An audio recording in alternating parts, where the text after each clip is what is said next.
বন্ধুরা, ফাল্গুনি রান্নাঘরে আপনাদের সবাইকে স্বাগত জানাই। আবারও চলে এলাম আপনাদের কাছে অন্য এক রেসিপি নিয়ে। তো আজকে আপনারা দাদা বাজার থেকে ইলিশ মাছ কিনে নিয়ে এসছে, আর মাছ থেকে কচুর লতি তুলে নিয়ে এসছে। ইলিশ মাছ আর কচুর লতি দিয়ে আপনার ঝোলের এক রেসিপি বানাবো। তো কীভাবে বানাবো প্রথম থেকে সেই সবজি পুরো ভিডিওটা দেখতে পাবো আর আমার সাথে থাকবো। এখন আমি কচুর লতিগুলো কেটে নেব।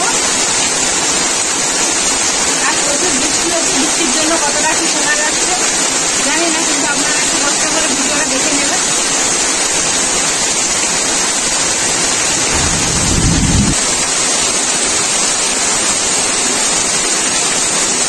বন্ধুরা, কচুর লতিটা কাটার জন্য হাতে কিন্তু সরষের তেল অবশ্যই মাখবেন। আমি কিন্তু সরষের তেল হাতে মেখে নিয়েছি, না হলে কিন্তু কচুর লতি কাটার সময় হাতটা কালো হয়ে যায়।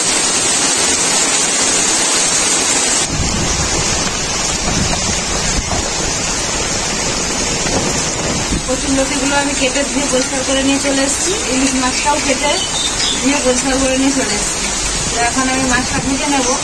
কড়াই বসিয়ে দিয়েছি, এদিকে উনুনটা ধরিয়ে কড়াইতে সরষের তেল দিয়ে দিচ্ছি।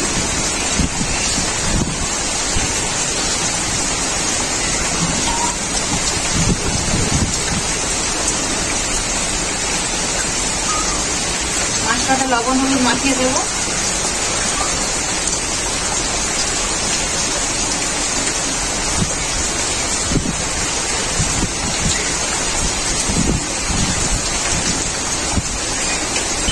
আজকে বাজার থেকে বেশি বড় ইলিশ মাছ কিনে আনেনি, ওই 3টে ইলিশ মাছ নিয়েছি, একটা 300 গ্রামের মতো হবে। তেলটা খুব ভালোভাবে গরম হয়ে গেছে, এখন আমি মাছগুলো ভেজে নেব। আর মাছগুলোকে আমি বেশি ভাজবো না, একদম হালকা করে ভাজবো। বেশি মাছ বেশি কড়া করে ভাজলে ইলিশ মাছের স্বাদ থাকে না।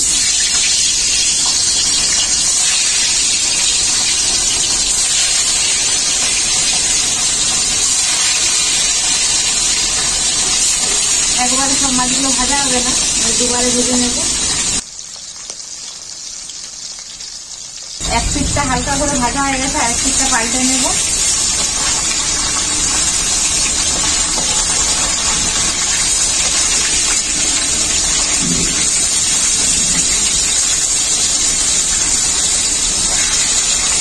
মাছগুলো আমার ভাজা হয়ে গেছে, এখন আমি তুলে নেব। মাছগুলো কিন্তু আমি একদমই হালকা করে ভেজেছি।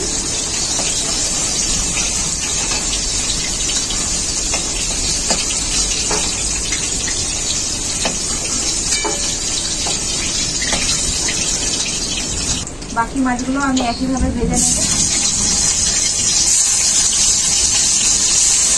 মাছগুলো তো আমার সব ভাজা হয়ে গেছে। কচুর লতিগুলো আমি সেদ্ধ করতে দিয়ে দেবো।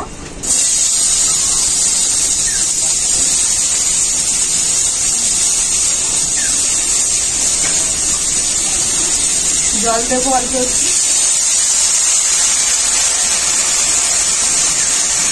লবণ,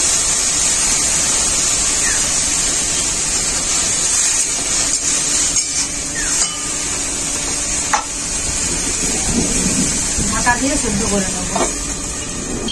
কিছুক্ষণ ঢাকা দিয়ে রেখেছিলাম, এখন দেখে নেব খুলে ঢাকাটা।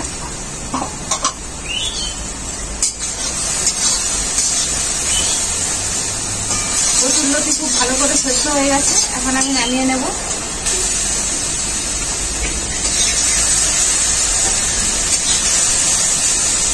কড়াইতে আমি তেল দিয়ে দেবো। ইলিশ মাছের ভাড়া থেকে যে তেলটা বেরিয়েছিল, ওই তেলটাতেই কচুর লতি ইলিশ মাছের রান্নাটা করবো।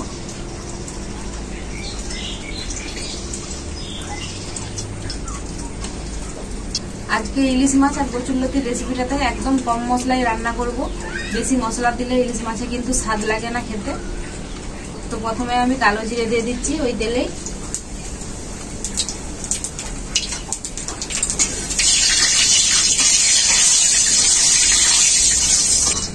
কালো জিরেটা খুব ভালো করে ভাজা হয়ে গেছে।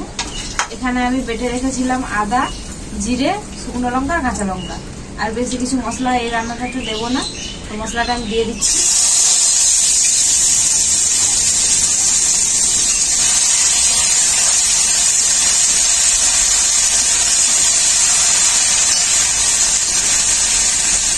হলুদ গুঁড়ো,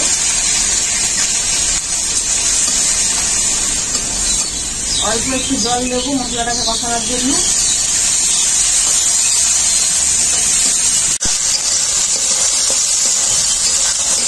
মশলাটা আমার খুব ভালো করে কষানো হয়ে গেছে। কচুরলতিগুলো দিয়ে দেবো সেদ্ধ করা। কচুরলতিটাকে মশলার সাথে খুব ভালো করে কষিয়ে নেব। মশলা আর কচুরলতি খুব ভালো করে কষানো হয়ে গেছে। এখন আমি জল দিয়ে দেবো ঝোল করার জন্য।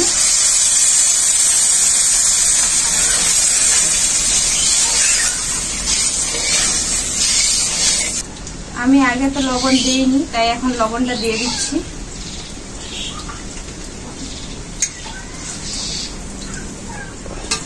এরপর আমি ঝোলটাকে খুব ভালো করে ফুটিয়ে নেব। ঝোলটা খুব ভালোভাবে ফুটে গেছে। এখন ভেজে রাখা মাছটা দিয়ে দেব।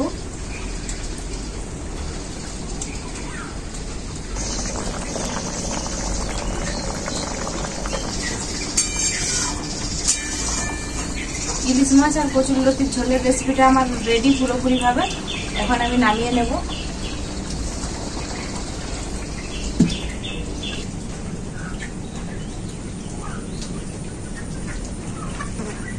তো বন্ধুরা আজকে কেউ নেই, তাই আমি বসে পড়েছি রিভিউ দিতে।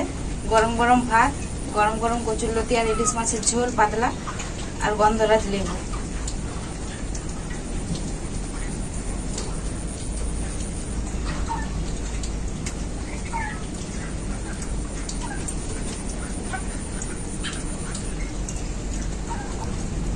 ঝোলটা এত সুন্দর লাগছে বন্ধুরা, মানে ঝোলটা দিয়ে পুরো ভাতটা খাওয়া হয়ে যাবে।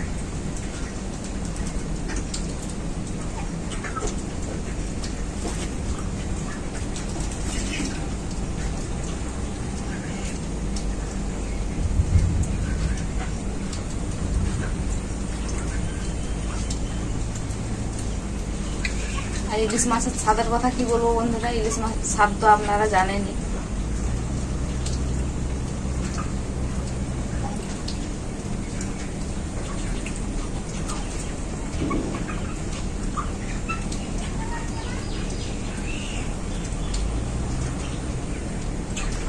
ইলিশ মাছের তো অনেক রকম রেসিপি আপনারা খেয়েছেন, কিন্তু ছোট ইলিশের এইরকম কচুরলতি দিয়ে পাতলা ঝোল বানিয়ে খাবেন, খেতে খুবই ভালো লাগবে।